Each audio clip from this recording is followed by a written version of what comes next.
Welcome to Higher PhD's ACPSS YouTube series. I am Divya and I'm the project manager at Higher PhD. Higher PhD is a non-profit organization that aims to help advanced degree holders by providing them with the necessary resources for a successful career transition. I'm very excited to be the moderator for today's ACPSS episode. So, ACPSS is short for Alternative Career Path Success Stories, which aims to expose our audience to the numerous career possibilities outside academia. ACPSS is one of the numerous initiatives by Higher PhD to help advanced degree holders unlock their potential and navigate career paths. So, please stay with us till the end of the video and enjoy this conversation. Today, we have a very special guest with us, Dr. Jill Andrew. Jill Andrew MPP is a Canadian politician who has represented Toronto St. Paul's in the Legislative Assembly of Ontario since June 2018 as a member of the Ontario New Democratic Party (NDP). Andrew attended Humber College where she earned a Child and Youth Worker diploma. She also holds a Bachelor of Education from York University, a master's degree from the University of Toronto in Women and Gender Studies, and a PhD from the York University Faculty of Education. Dr. Andrew ran as the NDP candidate in Toronto St. Paul's in 2018 provincial election and was elected as a member of Provincial Parliament, MPP. Welcome, Dr. Andrew. We are thrilled to have you as our guest today. Divya, thank you so much for having me, and I'm so excited to be part of Higher PhD today. So let's start by, can you please briefly describe your academic background and the field of study you were involved in? Right.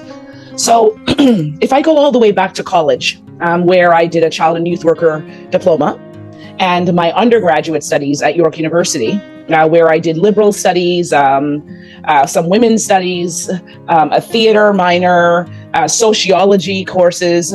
I was always very interested in learning about society, learning about what makes individuals tick.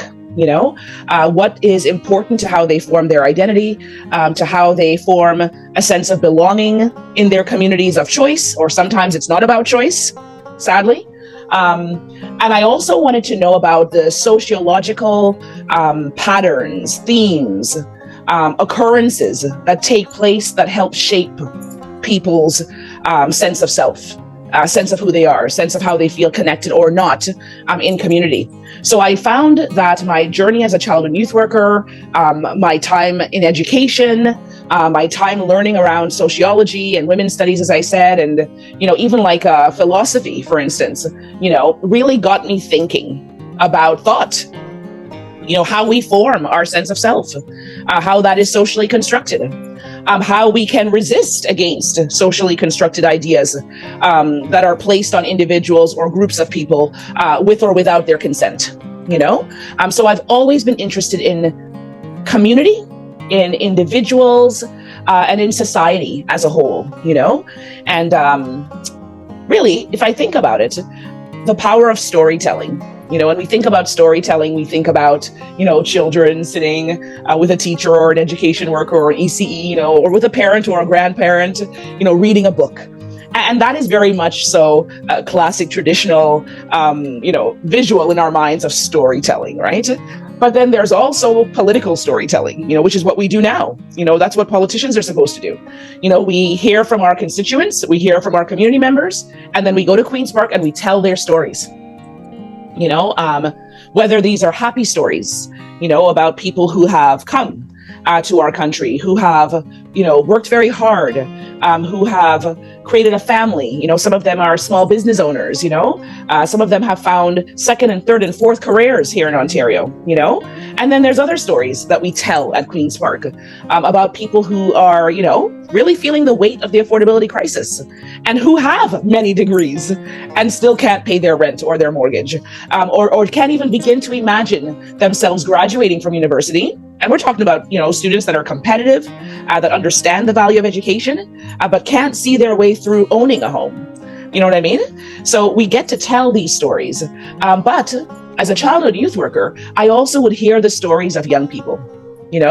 I would hear the stories of young people who weren't in quote unquote traditional families, young people who were in the system, whether they were in the car seal system, whether they had encounters with CAS, I would hear stories from students in high school, about healthy relationships and the juggling act of wanting to be a student and wanting to stand out, but not stand out too much because they didn't want to be the center of attention, or, that special person that they liked in their social science course, or whatnot. So really, my entire academic journey has been one of getting to know people, getting to know different communities, and figuring out how to help said communities or individual, how to further understand what makes them tick, as I said earlier, and to document that.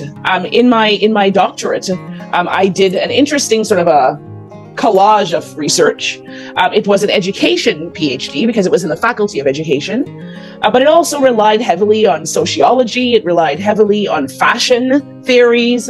As I looked at the journey of a handful of women who were Black women, racialized women, who were queer women, or along the spectrum of gender identity and sexual orientation, and who were women who identified as plus size at one point of their life or another, or as fat or as thick, whatever euphemism they used. And I wanted to hear about how these women's family life, how their school socialization, and also how their workplace had helped to form their sense of self with regards to their body image and their self-esteem, and how they thought about themselves moving in the world, right? Because I've always felt that our bodies, whether we like them or not, they are the vehicle that takes us into the world.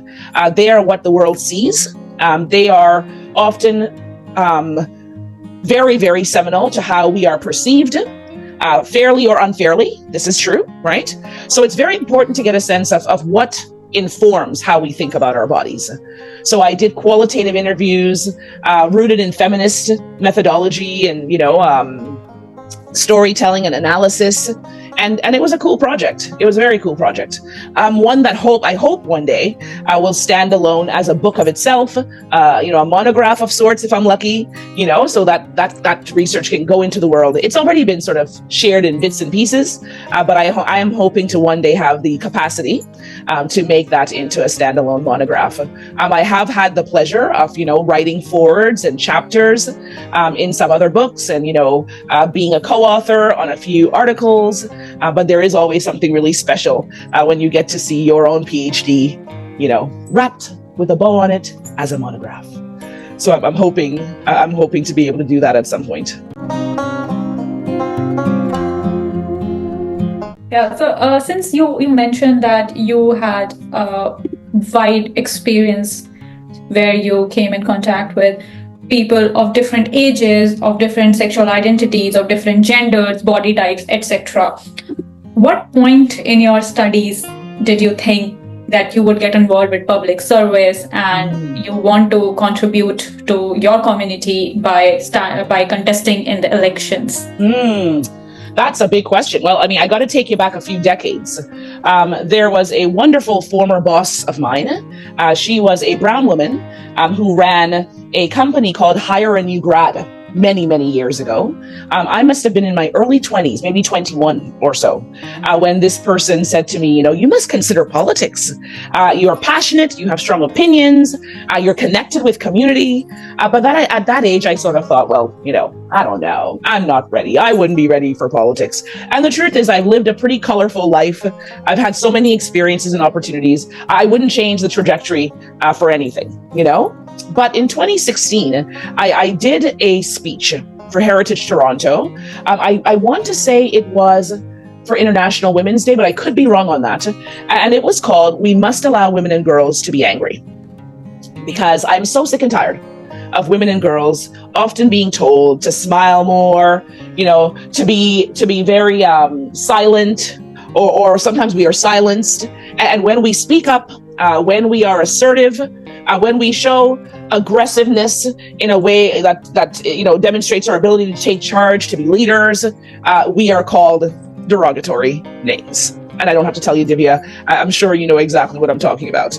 So here I was giving this speech. Unfortunately, yes. Yes. I know. I do understand. Exactly. So here I was giving this speech about, us as women and girls harnessing our anger. Obviously anger in itself, there's a place for rage, but rage doesn't get you very far. It's about channeling rage. It's about channeling frustrations and putting them to work in a way that could actually work for not just yourself, but for others, So I was asked to run again on that day in 2016 to consider politics. Politicians were in the room. I had received a standing O for the little speech I did, and I thought, maybe it's something I can consider one day, Well, life has a way of speeding up one day sometimes, I would proceed to get pretty sick in 2016. And I, found myself bumping up with our medical system. And we do have a great medical system. But like in every sector, there are glitches and there are fissures and there are gaps to service, right?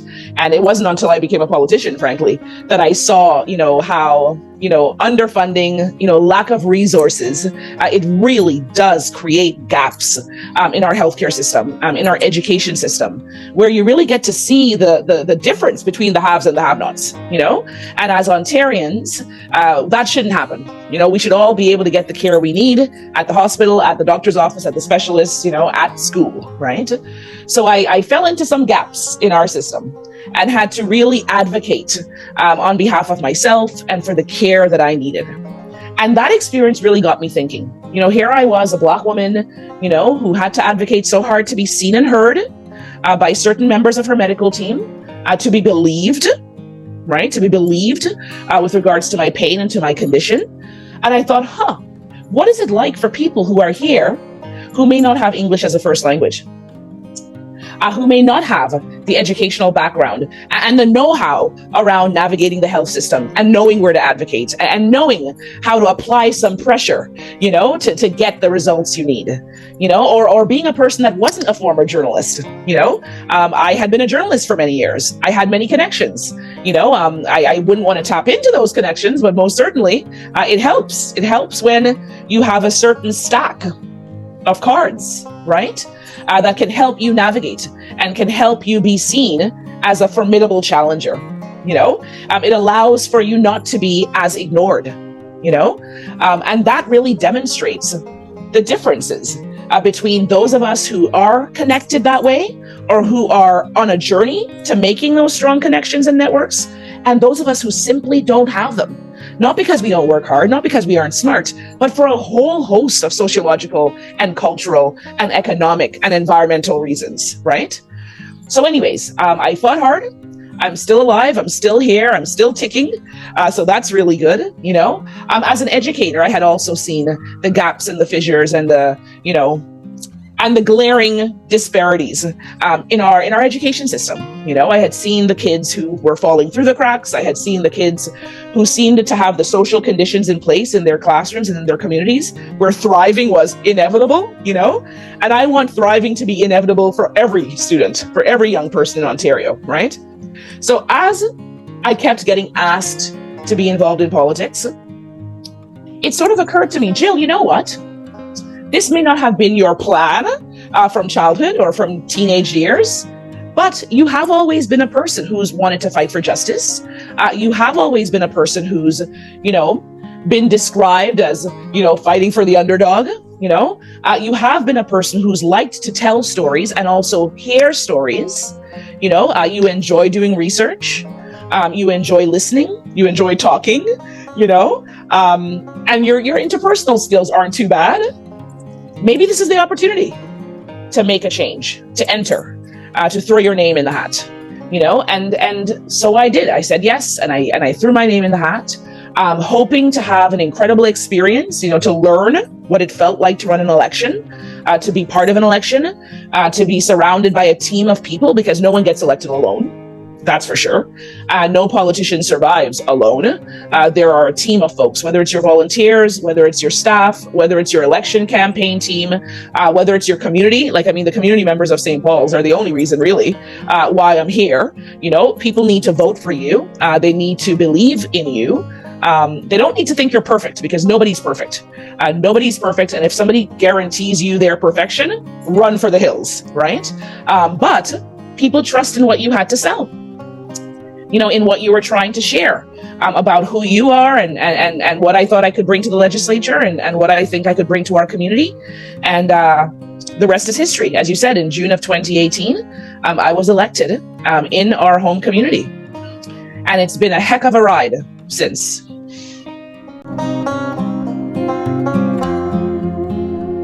So, what challenges did you face in your journey from a doctoral candidate at York University when you were actually studying to when you became a part of the Ontario Provincial Assembly at Queen's Park, when you are now the voice of people? Yes. That is an incredible question. And it's one that I often reflect on, because during my PhD journey, I'll take you back to my master's journey. During that journey, there were moments, where you bump up on a glitch in your research, or, you're having writer's block, or an interview didn't happen exactly the way you hoped, right? And you find yourself in that moment of, oh, can I do this? Is it feasible? Am I strong enough? And I must say, in my master's journey, I was really lucky to be surrounded by excellent professors, who pushed me hard, who took no excuses, right? But who really taught from a feminist pedagogy, from an anti-oppressive pedagogy, you know what I mean? And they really were about centering us and our success. And they helped get us to the end of that line, and I really appreciated the folks over at Women Gender Studies Institute at U of T. And then I got to York. I could take you to Teachers College. That's a whole other jazz as well, too. I had some great times there as well, but there were also some challenges. We got to York University. I got to York University, and my health showed itself again, and I had a moment where I got really ill, and I was getting a lot of pushback by certain faculty members who weren't supportive of my need for extra time to complete assignments, who questioned whether or not I could hang in the PhD program, and I'm giving you the sanitized version.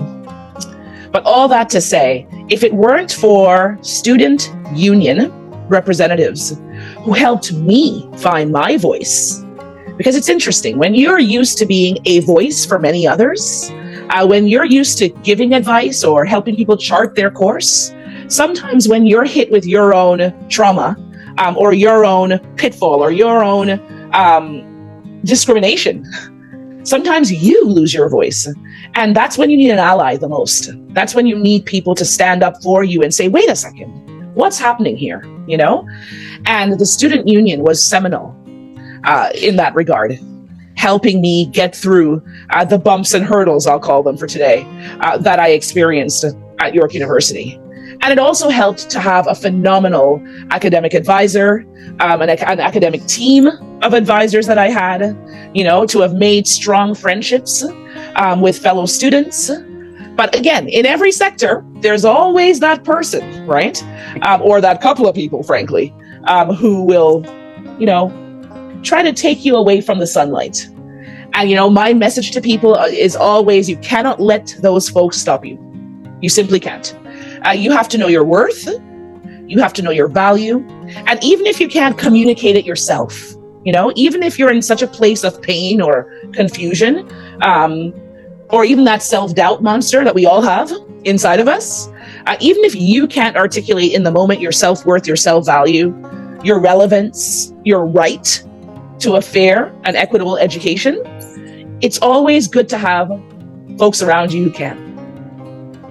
And I was very lucky to have key people around me who helped me navigate that situation. A situation where now as a politician, I get to try to help people navigate on a provincial scale their issues by fighting for more funding for our post-secondary institutions, for fighting against this notion that immigrant students should carry the burdens, the financial burdens of universities on their back. This is not fair. This is not right. It's not equitable, right? Or I'm often advocating for folks to be able to get a family doctor in Ontario. Several million folks in Ontario right now do not have access to a primary care physician. So what we know here in Ontario is if you don't have access to a primary care physician, you're sitting in the ER anytime you get sick, which actually costs our province more than creating the right situation for us to have more doctors and for those doctors to have the administrative and all the supports they need so that they can spend most of their time seeing patients and not pushing paperwork, So yes, it's been a winding journey, but I wouldn't have changed anything. When I first got elected, you should know, Divya, that I was still doing the finishing touches on my PhD. And literally, I think it was the day I defended my PhD, my professor flew me back in the car she either dropped me off right at Queen's Park, was it right at Queen's Park or near Queen's Park, whatever the case is. And we had a big vote that day in the legislature. And I think that was the day where the premier had slashed city council. So that wasn't a happy day. That wasn't a happy day. But it's important for people to know that, because I think sometimes we get overwhelmed, and rightfully so. It's okay to be overwhelmed when you've got a lot on your plate. But, if I could work on my dissertation, become an MPP, struggle, frankly, to be that MPP, because there's a lot of new learning that has to happen. Like, this is a completely different institution and environment than anything I was used to, right? And frankly, as a Black person, it's certainly not a space that was built for me. As a woman, it's not a space that, represents us in any sort of a gender parity in Ontario. It doesn't, right? So this was all very new. So I was juggling that with juggling academia, with trying to show up in community as much as possible and getting to know my community, right? Because it's one thing to be a community member. It's another thing to get to know 110,000 people, which I still haven't quite finished. I haven't gotten that yet. It takes a while. I think it probably takes several terms for you to be so, like Peter Tabbins over in Toronto Danforth. He can probably write a book on that, because he's been around for quite a while. But it's been an intriguing journey. It's not for the faint of heart. But as I say to young people, as I say to BIPOC community members, Black, Indigenous, POC, people of color, as I say to communities of people with disabilities, any group of folks, in my opinion, who have historically or contemporarily been made marginalized, it is a space that we need to occupy. Now, whether that's as an elected official, whether that's as a chief of staff, or as a person in the back room, putting forth ideas in research and analysis, in campaign readiness, there is a role for us to play. And it's important for us to play that role as racialized Ontarians, because frankly, politics still remains predominantly white, predominantly male. Things are changing, but there certainly isn't overwhelming representation in Ontario. So there are spaces for us. And, in terms of your academic journey, you do not have to be a lawyer to become a politician. Sure would help, but you don't have to. You don't have to be an MBA. You don't have to have an MBA, right? I really do believe that you have to care about certain issues. You have to be willing to want to hear from communities, and we're talking large communities here.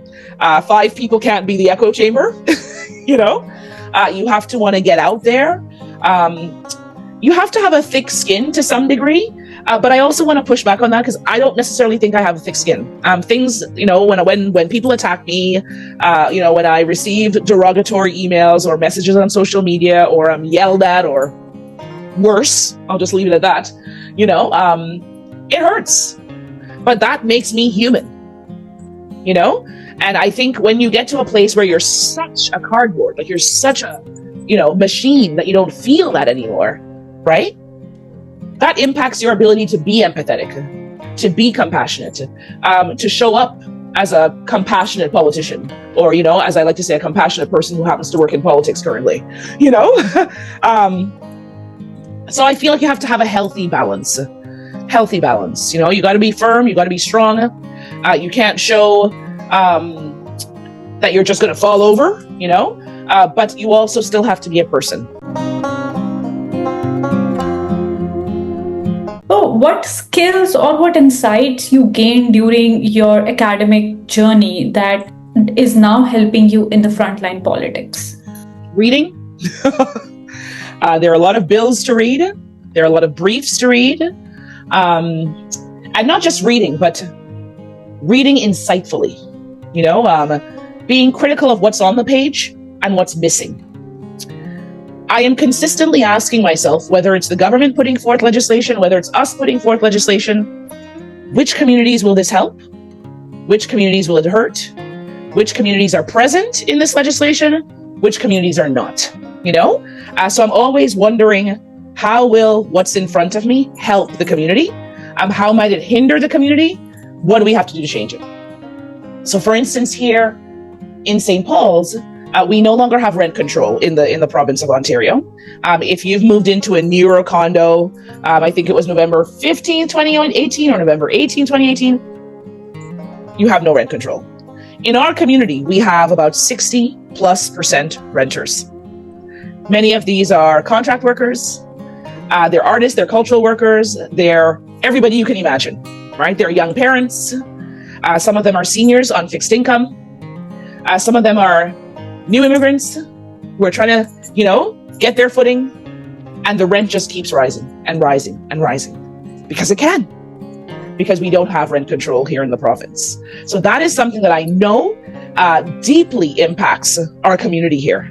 And it's something I've been fighting for since I got elected. And for those buildings that do have rent control, you've probably heard about these little pesky things called above guideline rent increases, where sometimes your rent goes up more than the approved guideline, right? For repairs, and sometimes these capital repairs are necessary, but sometimes they're not. And sometimes communities are hit with high AGIs that really make rent unbearable for them, right? So I'm really often laser focused on tenants issues, on seniors issues. We need more senior support in our community. On issues impacting young families.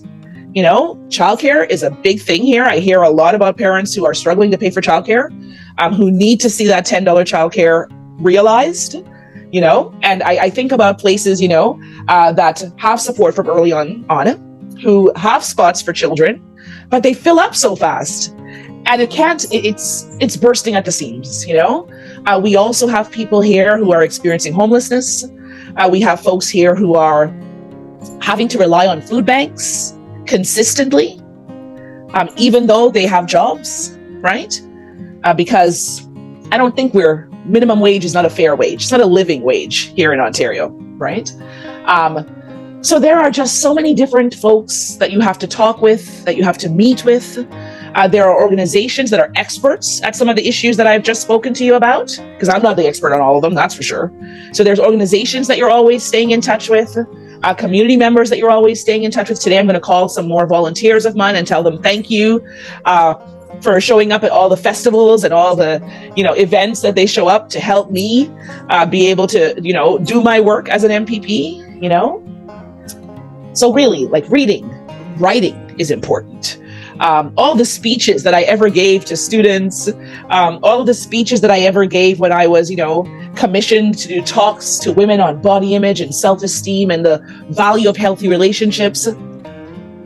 It's given me tools to have the courageous conversations that I'm having now with survivors of intimate partner violence, with people who are struggling with eating disorders. I'm thinking of one community friend and member of ours who I bumped into a couple weeks ago, who's still waiting for a bed so she can get the care she needs for her eating disorder. Interviewing is important. You interview to hire people onto your team. When community members come to the office, or when we jump on Zoom, or when we meet on the sidewalk, because sometimes meetings happen informally wherever they happen, you got to ask the right questions sometimes to draw out the information you need from the community member to be able to help them. It's hard, right? For in some cases, a community member is meeting me. Maybe they've met me at an event and waved, but they may not know me. And all of a sudden they're here in the office or on Zoom or on the phone, sharing their personal life story or their crisis. And it takes courage to open up to someone.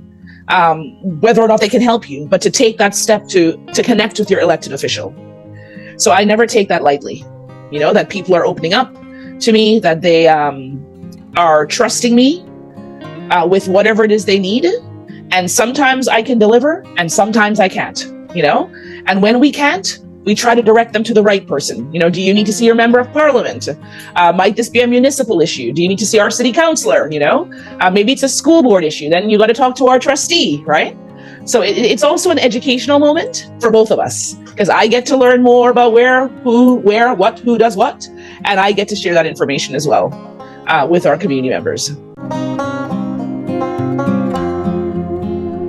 So now that you are already in politics and you are the voice of people, helping people on a really higher and different level, what advice would you offer to your younger self before he entered this master's and doctoral degree in such a field? I was the kid in high school who would be studying for the exam, all week.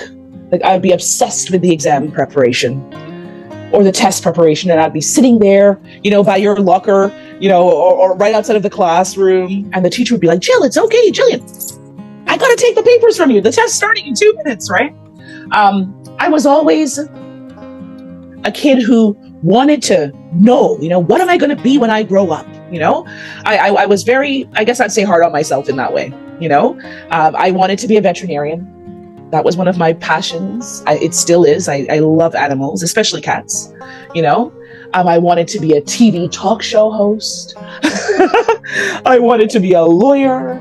I wanted to be a performer. Kids want to be a lot of things sometimes. But I think I really took myself incredibly serious as a young learner. And I don't want to sound cliche, but, I guess I would tell my young self that you are brilliant, you're bold. Don't worry if you don't know all the answers now, you're not supposed to.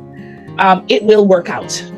You will have many experiences along your path that will land you in different places at the right time. Politics is not my last chapter. It is but one of many chapters in my book, and I think that has been able to ground me in a way where I'm open to new opportunities. I have goals still to complete, and I would just tell little me that that's okay.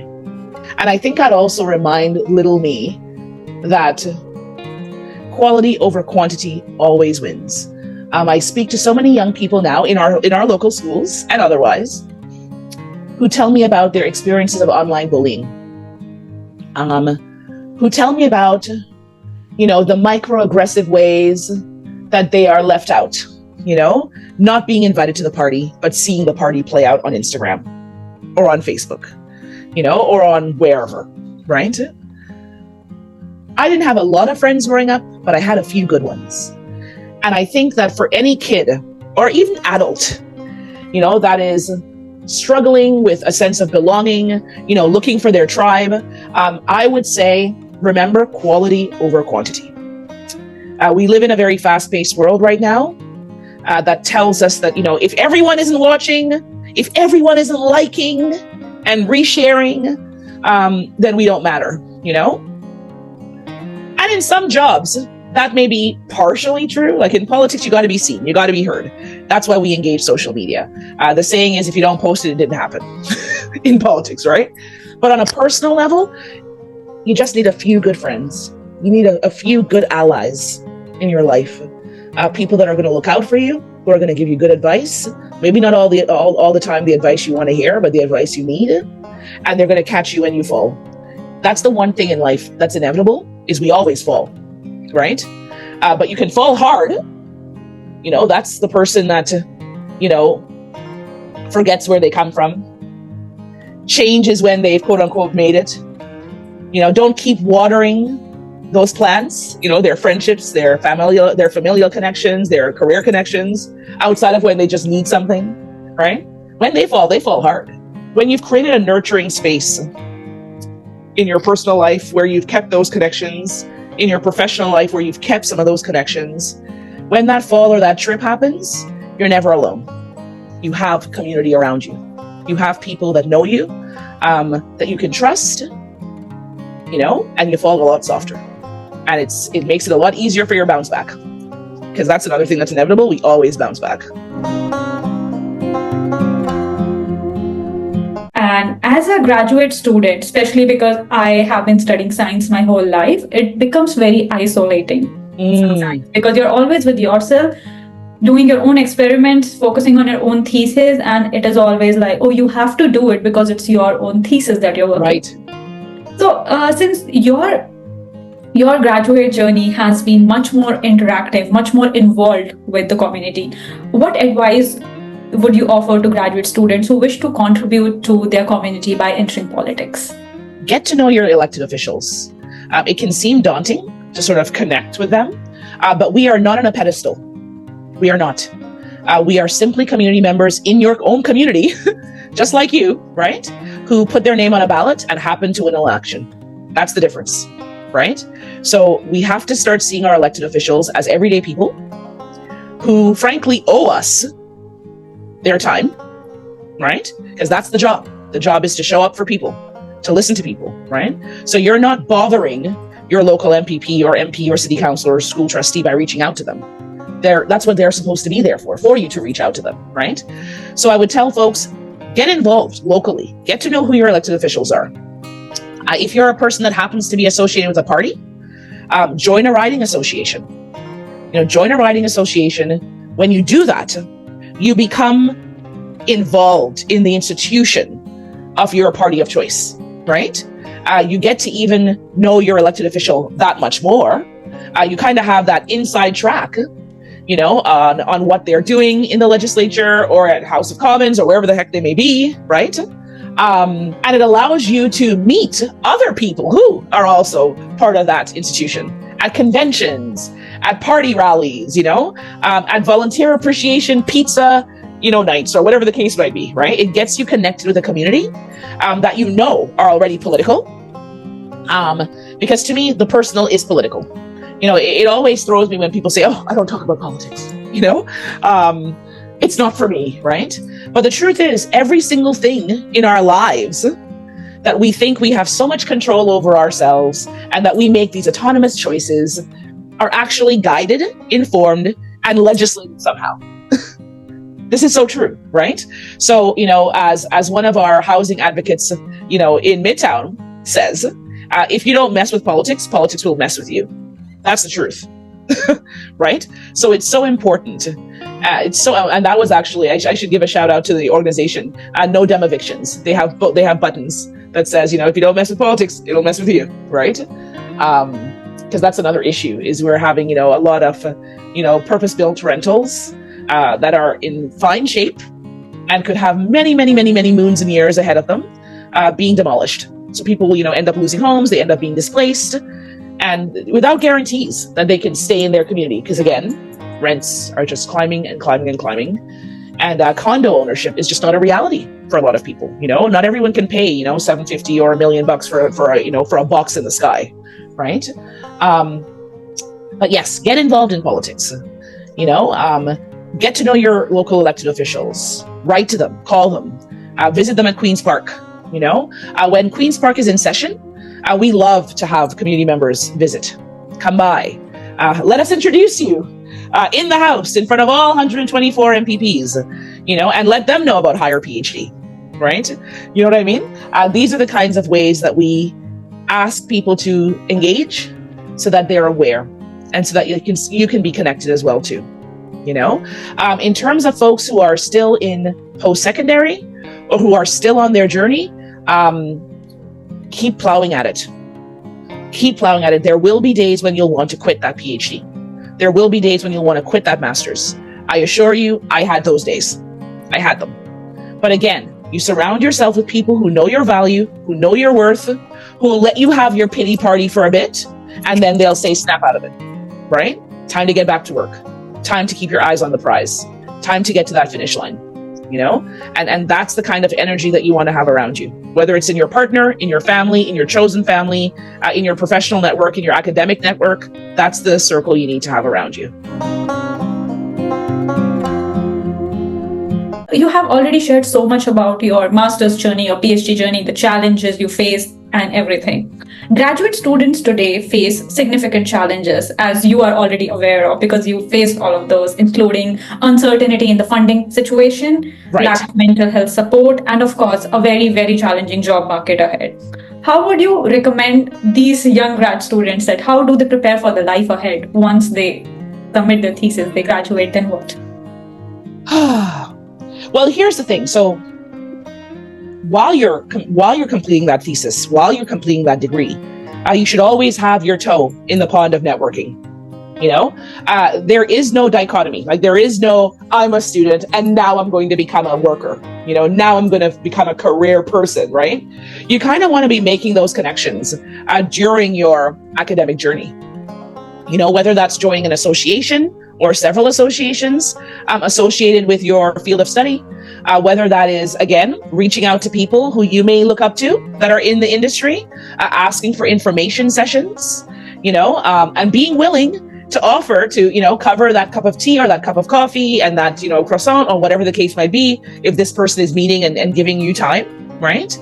And there's also the piece around volunteering. Volunteering is also critical as well, right? It's a good way to get involved and to demonstrate your willingness to learn on the job, right? I actually heard an MPP once say, this was a conservative MPP, and a conservative MPP said he doesn't hire anyone unless they volunteered first.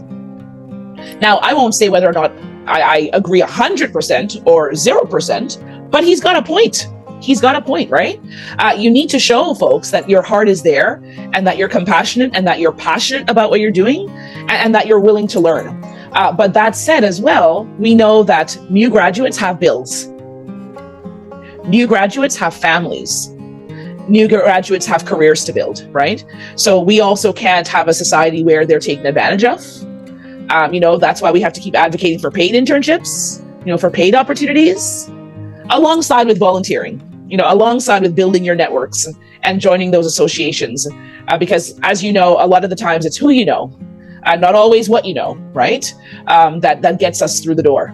And, living in a system where we still have structural inequalities, we still know that systemic racism is alive and well, and other systemic oppressions are alive and well.